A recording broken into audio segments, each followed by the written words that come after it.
Ini adalah virus stadium 4. Seharusnya pupukan tunggal itu dilakukan ketika setelah diaduk jadi satu, kita ambil lagi satu centong air yang sudah digentong. apakah ini karena layu disebabkan oleh layu bakteri atau layu fusarium. Sementara tanaman itu kita paksa kesuburan tanah itu untuk menghasilkan buah yang maksimal.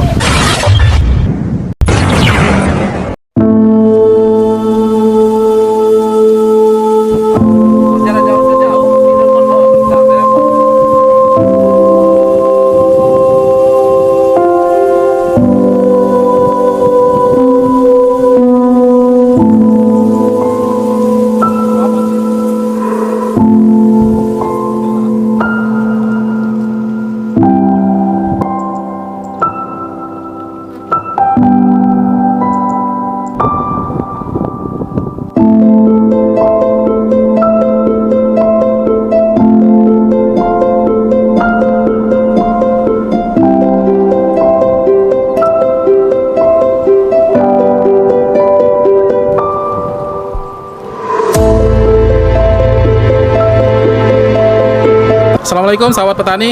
Di siang ini kami berada di salah satu lahan yang berada di dekat pantai, di mana lahan ini kayaknya udah ditanam lebih dari satu kali ini. Ya, yang bisa kita kategorikan kalau kita sebut kalau lebih dari satu kali pemakaian itu disebut lahan janda nih kayaknya. Nah, ini kebetulan pemilik lahan ini adalah seorang petani yang luar biasa. Beliau selain berprofesi sebagai seorang petani, beliau juga menjabat sebagai seorang kepala dusun. Nah, kebetulan lahan ini ditanami oleh tanaman cabai besar di varietas Columbus.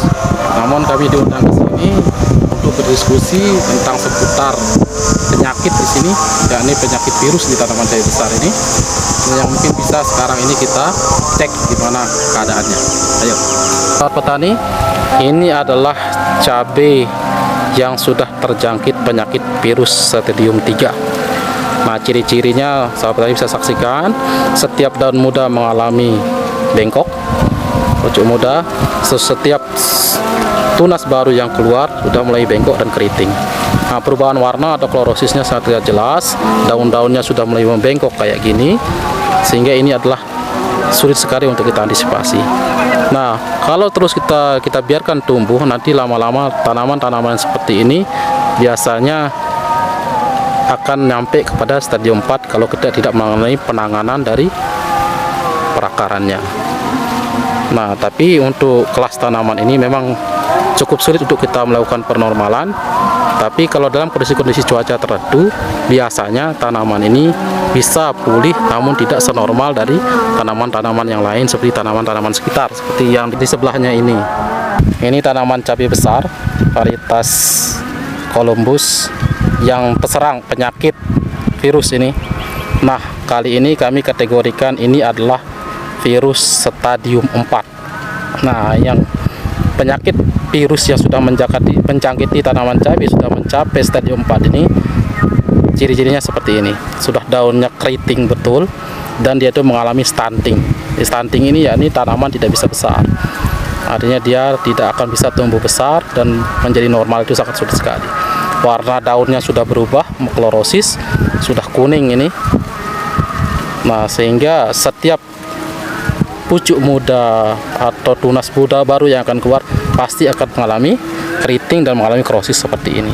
Nah, ini sangat sulit kita hadapi dan tidak mungkin atau mustahil kita akan melakukan normalisasi pertumbuhan.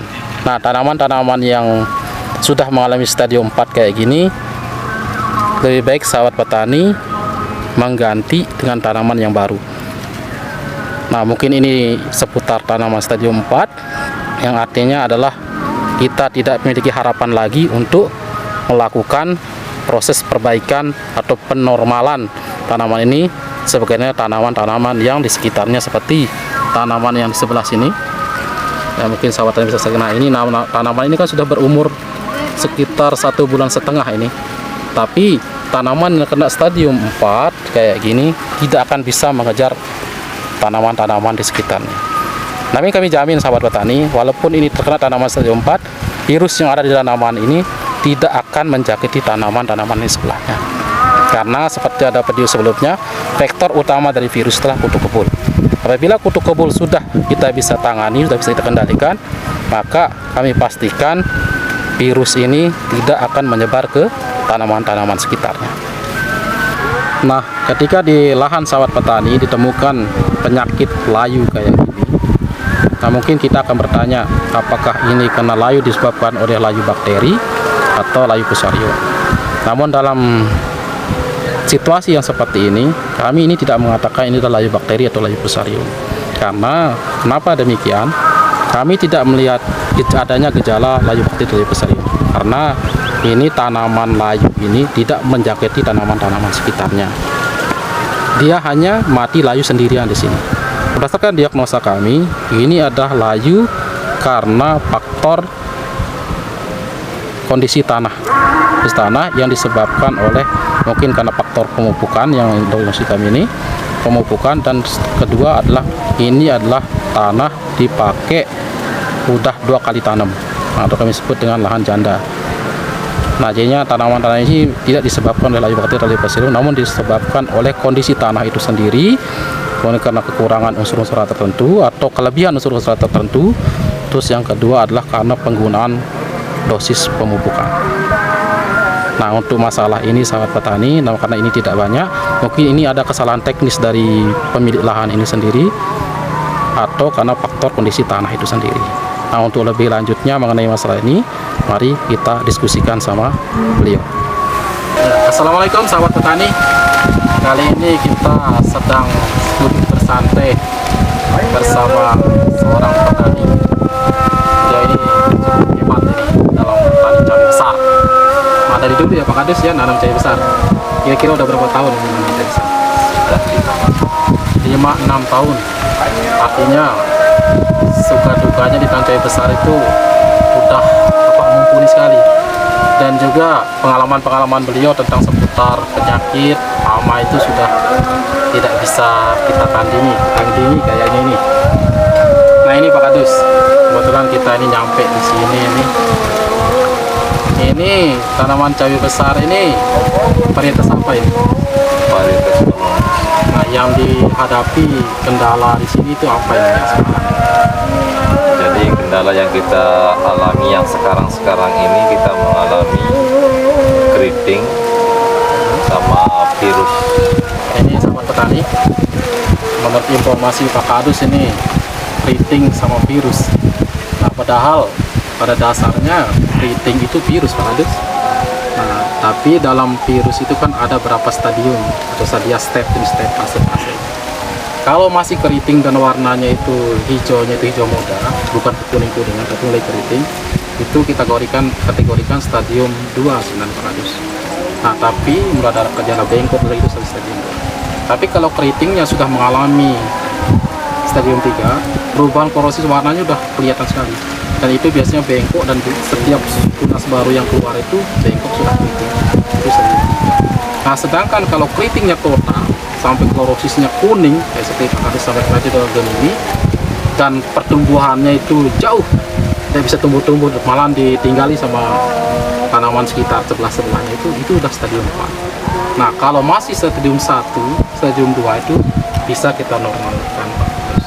Artinya kita rangsang pertumbuhannya itu masih bisa. Tapi kalau sudah mendekati stadium 3 dan 4 itu, nah, kayaknya yang paling pas itu kita pakai itu cap tangan Pak Kadus. Tapi cap tangannya itu ya kita cabut aja gitu biar Tidak menular. Tapi pada dasarnya gini Pak Kadus, kita bahas ini tentang virus. Virus pada tanaman itu tidak menular melalui kontak. Artinya walaupun cabai ketemu cabai itu enggak. Virus itu hanya bisa tertular lewat vektornya, yaitu kutu kebul.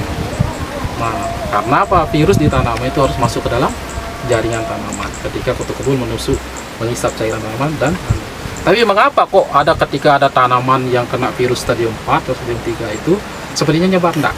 Karena gini, secara ilmu Pak Kadus, kutu kebul dia itu kan tidak bisa melihat penglihatan seperti kita kayak normal kayak gini melihat gambar apa, tapi dia itu hanya melihat benda atau tanaman itu berdasarkan sensor warna Pak Kadus. Nah, semakin terang warna sesuatu sehingga jumlah intensitas cahaya yang dipantulkan kepada penglihatannya si kutu kebul itu semakin nyata. Sehingga kenapa warna cabai sida itu ketika semakin dia agak hijaunya hijau terang, apalagi mendekati kekuningan kayak itu. Nah, itu yang dilihat pertama. Nah, kalau ibaratnya itu adalah itu yang jadi tujuan utamanya dari virus itu, dari hama kutu kebul itu. Nah, baru dia akan pindah ke tanaman sebelahnya. Nah, makanya ketika ada tanaman yang kena stadium 3 atau stadium 4 itu, kenapa kita anjurkan cabut? Biar itu tidak menjadi fokus utama tempat kutu kebul itu bersarang dulu. Makanya kita minta untuk buang. Karena itu nanti yang dituju utama, baru dia akan pindah ke tanaman sebelah. Nah, itu cara penyebarannya sebenarnya, bukan karena kontak oleh angin dan sebagainya. Nah, itu sepanjang pengamatan kami tapi kita tidak bicara ke sana Pak Kadus, karena saya yakin ini, karena kata dari tadi kita saksikan lahan ini bersih dari kutu kebul ini, bersih dia. Ini pakai apa ini Pak Kadus kok bisa bersih kayak gini? Saya pakai bahan aktif Abamectin sama Imida. Abamectin sama Imida, sahabat petani. Nah, Pak Kadus untuk mengendalikan kutu kebul di sekitar lahannya pakai bahan aktif Abamectin dan Imida. Itu dicampur, demix dalam satu kali aplikasi. Nggak pakai perekat Pak Kadus? Kalau musim hujan masih pakai perekat, saya pakai perekat. Kalau sekarang musim panas saya nggak pakai perekat. Oke.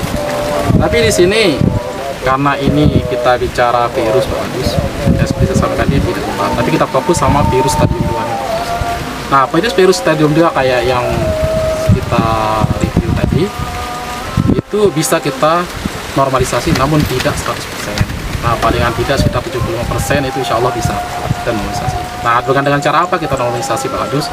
Ini bisa kita normalisasi dengan penambahan zat aktivator tumbuh dari perakaran dan dari daun. Zat aktivator tambahan itu nanti bisa kita buat dari berapa bahan atau zat. Nah, salah satu yang paling utama itu adalah yang kita pakai itulah zat asam humat. Nah, asam humat ya seperti ini. Zat asam humat itu adalah kandungan organiknya itu sangat tinggi. Nah, karena rata-rata tanam lahan 2-3 kali tanam dalam setahun itu tidak pernah kita ganti dengan tanaman yang lain. Misalnya sudah tidak pernah masuk tanaman padi atau tanaman jagung, sudah tanam cabai terus menerus, itu organik itu menurun sangat drastis. Nah, karena demikian kami sangat menganjurkan ketika sudah lahan ini sudah lahan bekas cabai dan cabai lagi, itu penambahan organik itu harus kembali asam humat. Nah, ini asam humat. Nah, khusus kita bicara asam humat Pak Kadus, asam humat ini memang banyak dari alam bisa, dengan kita beli di kios juga bisa. Nah, dari alam misalnya bekas-bekas tanaman, bekas-bekas rumput, bekas-bekas itu bisa menjadi si organik yang di dalamnya ada kandungan asam humat. Tapi kan itu prosesnya di tanah lama ya. Tapi kalau dengan kita menggunakan asam humat yang udah tersedia beredar di pasaran, itu kan mempercepat waktu kita dalam proses mengangkat tanaman yang dipakai di sini. Nah, itu. Nah, peracikan-peracikannya itu bisa kita buat nanti dengan tergantung kondisi tanah situ. Nah, itu makanya dengan seperti ini kami sangat menganjurkan ini adalah penggunaan asam humat dan pupuk-pupuk organik yang memiliki kandungan fosfat yang tinggi itu adalah kami sangat anjurkan. Allahu Akbar, Allahu Akbar. Asyhadu an la Kemarin pakai apa ini dari penambahan fosfat organik? Kalau dari pemupukan saya pakai NPK. NPK dengan kandungan nanonya N16 berarti setara, seimbang berimbang. Nah, Lagi itu ada lagi agro up itu. agak kan terlalu sedikit juga. Iya. Cuman itu aja yang masuk dalam sampai saat ini. Itu saja yang masuk. Untuk nutrisinya? Ya, nutrisinya karena pakai agro up. Terus pupuk berimbang 16 NPK. Dan itu baru 2 kilo dalam per 2000 pohon. 2 kilo per 2000 pohon. Berarti 1 kilo per 1000 pohon.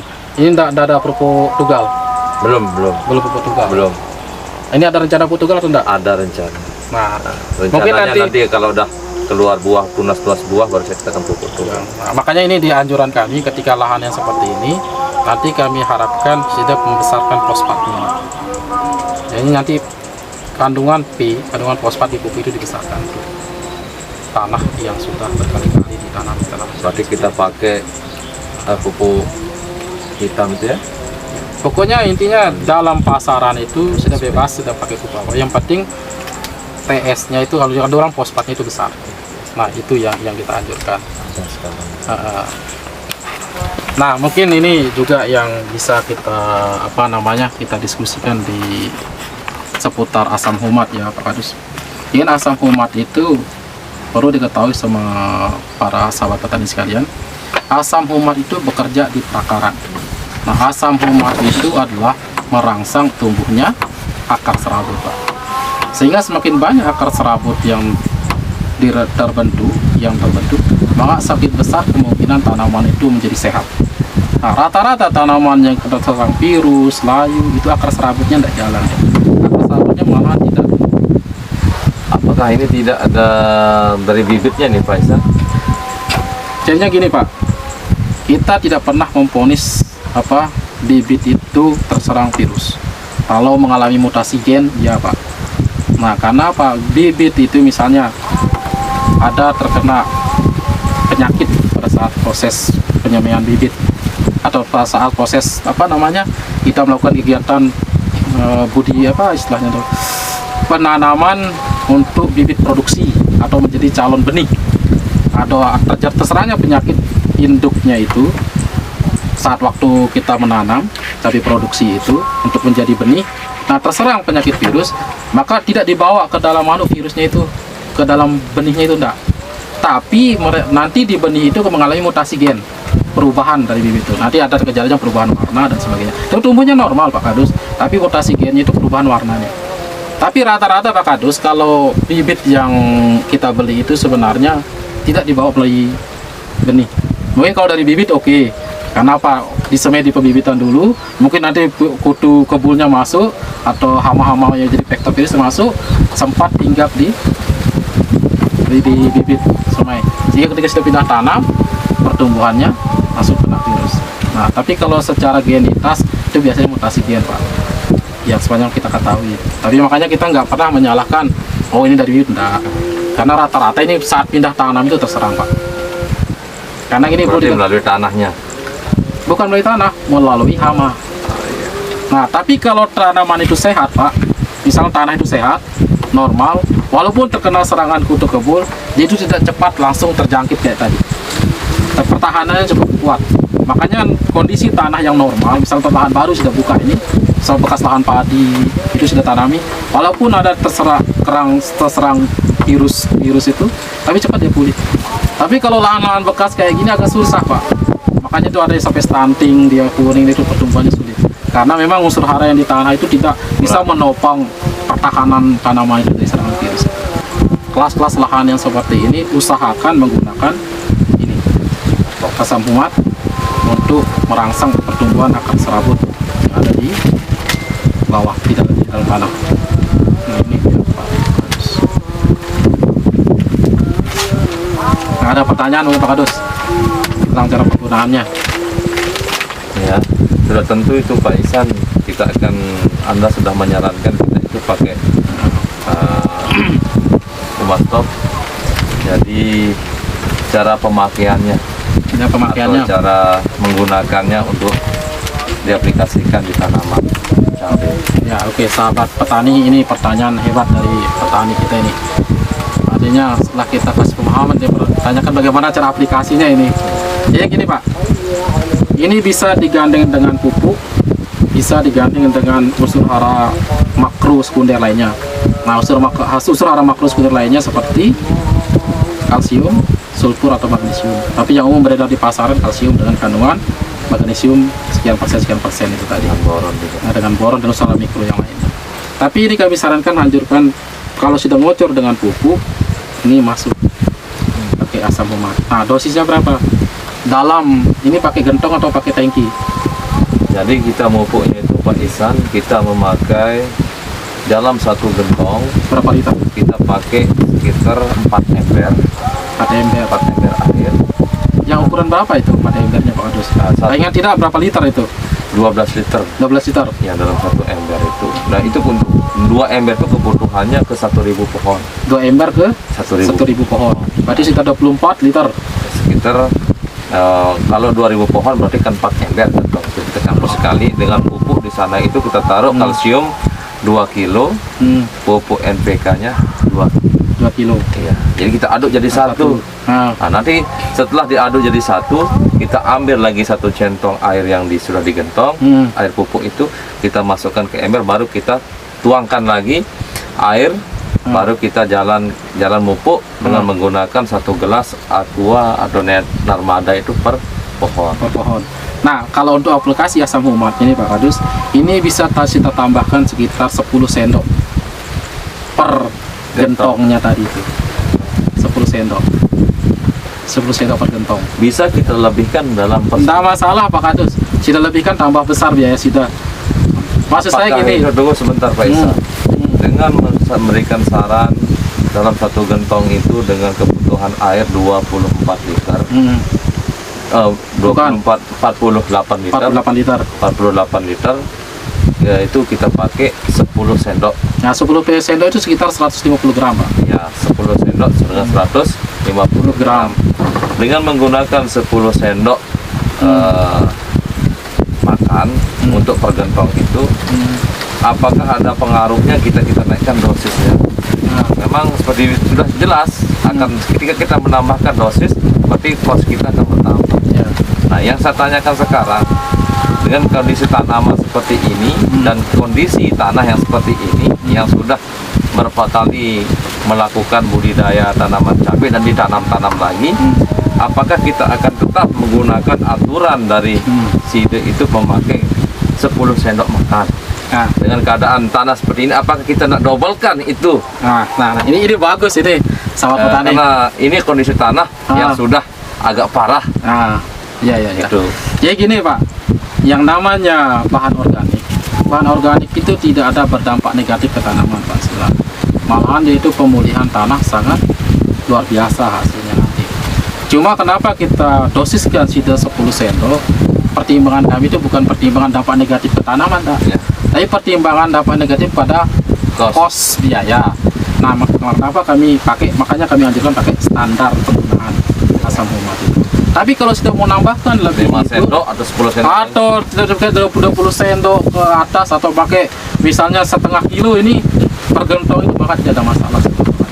Malah hasilnya itu akan lebih maksimal setelah mempercepat proses. Karena ini adalah bahan organik, asam umat bahan organik, artinya adalah pengganti si organik di dalam tanah. Aja tingkat prioritas tanamannya Pak Kadus itu adalah tanah Pak Kadus itu, prioritas tanah Pak Kadus lebih cepat ya. Nah, setelah kita dengar penjelasan Pak Ehsan bahwa semakin banyak kita gunakan, semakin cepat pemulihannya. Dan itu yang kita mau dengar. Nah, dan kedua Pak Ehsan, yang akan saya tanyakan, tadi sudah dengar jelas, sudah menyarankan dalam bergentong pakai sendok ini, semakin banyak kita pakai ini, semakin cepat pemulihan tanaman. Akan tetapi yang saya akan tanyakan lagi, dalam satu musim cabai ini setelah pulih penggunaan asam umat ini berapa kali aplikasi dalam satu musim? Kalau bicara aplikasi nih Pak Kadus, ya sebenarnya setiap nanam itu kita bisa aplikasikan tetap Pak Kadus. Misalnya setelah pemupukan. Nah, itu pemupukan standar, makanya misalkan 10 sendok. Karena itu bisa dipakai di setiap pemupukan. Nah, tapi kalau untuk mempercepat pemulihan lahan boleh ditambah dosis seperti tadi. Ya. Tapi kalau sudah pulih berarti bisa dikurangi. Bisa dikurangi, terus normalkan dia. Tapi pemakaian standar setiap pemupukan nanti setiap kita nanam itu pakai 10 sendok. Ya. Tetapkan dia terus kita dapat. Tetap kalsium masuk. Tetap dengan racikan yang awal kita pakai pupuk kalsium plus tambahkan asam umat. Karena kan rata-rata tanah kita ini kan kadang rata-rata tanah jenuh Pak. Ya. Karena ada pemakaiannya itu udah lama, kita garap udah panjang ini bertahun-tahun. Jadinya si organik yang ditanam itu kan tidak seimbang. Kita mengangkat si organik, tanaman mengangkat si organik dalam jumlah besar. Terus ini kan tidak kembali ke tanah lagi. Buahnya sudah tidak kemana, entah kemana, cuma sisakan di batang sama di daun. Tapi berapa persen sih itu? Sementara tanaman itu kita paksa kesuburan tanah itu untuk menghasilkan buah yang maksimal. Tapi kan tidak balik ke sini kan? Saja kita petik tanaman hasilnya pindah kemana gitu kan, kita jual. Nah makanya pengembalian si organik melalui asam humat yang ada itu penting sekali kembali ke tanah. Nah kita bicara kotoran kambing Pak. Kotoran kambing itu si organiknya tinggi Pak, dengan kandungan fosfat paling tinggi di antara kotoran hewan, atau istilah bahasanya itu UG ya, mungkin bahasa lain ini kotoran hewan itu singkat UG. Itu kandungan fosfatnya paling banyak dan si organiknya paling banyak dia di kotoran kambing. Tapi kotoran kambing yang sudah diolah Pak, sudah difermentasikan dengan bagus, baru dia bisa diserap cepat. Tapi kalau kotoran kambing kita lepas biasa-biasa itu 1 tahun bisa kita nikmati Pak. Setahun berikutnya baru kita nikmati maksud saya. Nah seperti itu ya, yang di sini di lahan itu lahan bekas kayak gini. Nah ini yang berada di pasaran Pak. Tapi ada beberapa cara-cara kita buat asam humat itu. Nah asam humat itu bisa kita buat menggunakan kandungan klorofil di daun. Mungkin bisa nanti melalui fermentasi daun-daun kering difermentasikan si organik itu ada pas kandungan asam humat. Mungkin penambahan pupuk organik atau kotoran hewan itu difermentasi bersama dengan pupuk hayati itu bisa menghasilkan asam humat. Tapi kebanyakan petani Pak, mohon maaf ini, kebanyakan petani tidak mau repot untuk membuat si organik atau pupuk hayati.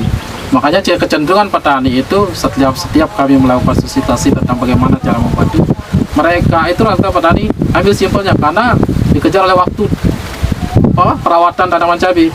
Jadi lebih banyak meminta kepada kami itu adalah yang sudah jadi aja biar cepat diaplikasi, karena pertimbangannya adalah mengejar waktu. Nah itu makanya kami dorong pakai yang udah jadi aja. Nah, tapi nanti kalau ada sahabat petani yang ingin belajar bagaimana mengekstrak asam humat atau si organik dari klorofil atau tanaman zat hijau daun, atau dari batang tanaman, atau dari tanaman lain, mungkin kita bisa diskusi lanjut untuk hal itu, atau kita buat tutorialnya pada video-video selanjutnya. Terima kasih Pak Ihsan atas pemaparan yang sudah dijelaskan. Ya cukup sudah.